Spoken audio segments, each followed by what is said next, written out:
Final thoughts on Green Bay Packers vs 49ers playoff matchup. Green Bay Packers playoff football is here. We've spent the week previewing their matchup with the San Francisco 49ers, so now, with kickoff just hours away, as always, I'll share my final thoughts on the upcoming NFC divisional round game. Final thoughts on Green Bay Packers vs San Francisco 49ers. Running the ball may not be easy against the Niners' defensive front, but I'm not sure who in the secondary is going to slow Davante Adams. In Adams' last 2 games against San Francisco, he has been targeted 30 times, catching 22 of those passes for 305 yards and 2 touchdowns, although I will add that the 49ers secondary has improved since these two teams last met. With that said, even though running the ball may not be easy at times, Green Bay cannot get one-dimensional either. We've seen how quickly things can go wrong when that happens. If I had to guess, I would say that I do think David Bakhtiari plays. However, I'm not terribly confident in that prediction. Ian Rapoport said on the Pat McAfee show that Bakhtiari will go through warm-ups before deciding if he will play or not. Jaire Alexander is also questionable, but I do expect him to play. The reason being, Green Bay cut Isaac Yiadom to make room for Zadarius Smith and Whitney Mercilus. The Packers won't play with just 5 cornerbacks available. I expect to see Alexander playing both in the slot and out wide, just depending on what look the 49ers are giving. Regardless of what the offensive line configuration looks like, just as it has been all season, getting the ball out of Rodgers' hands quickly should still be the priority. My guess is that the OL configuration is Bakhtiari, Runyan, Myers, Patrick, and Turner. It's also important to remember, as good as Myers has looked, he does have less than 300 career NFL snaps, according to PFF.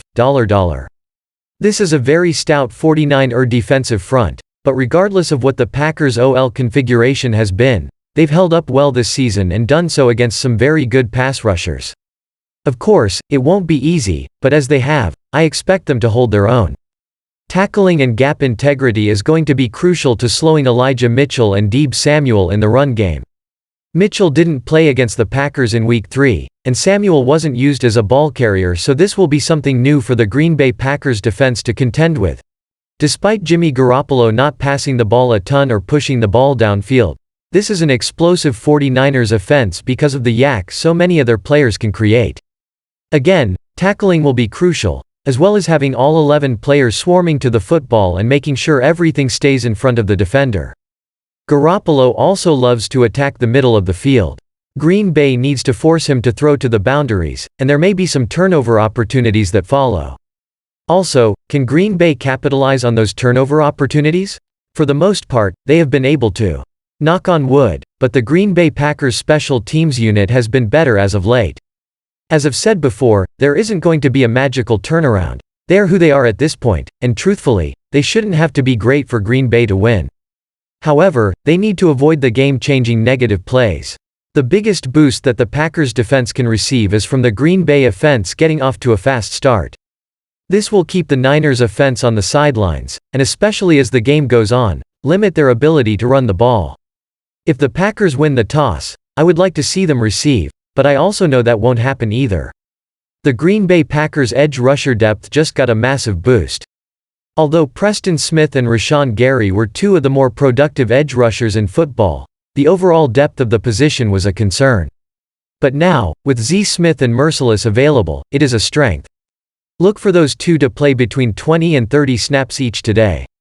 The play of Devondre Campbell is going to be so important in this game, and he is perhaps the biggest difference between this Packers team and the 2019 team that lost to the 49ers in the playoffs. He will be important against the run, protecting the middle of the field, and his reliable tackling will be crucial as well.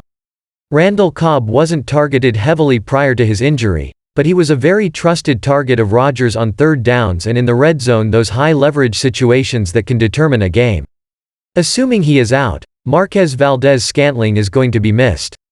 He brings a downfield element that no other Packers receiver can match, and this is a 49ers secondary that has struggled against defending the deep ball. It will be interesting to see how Joe Barry attacks San Francisco. Does he do what he's done all season and play with light boxes? Or does he have more defenders near the line of scrimmage to help with the run? My guess is the Packers stick with what they've done, but we will see. The right side of the 49ers, particularly the interior, is where the Green Bay Packers defense could find some success generating pressure and creating push against the run. All season long, the Packers have been one of the best when it comes to pressuring the quarterback.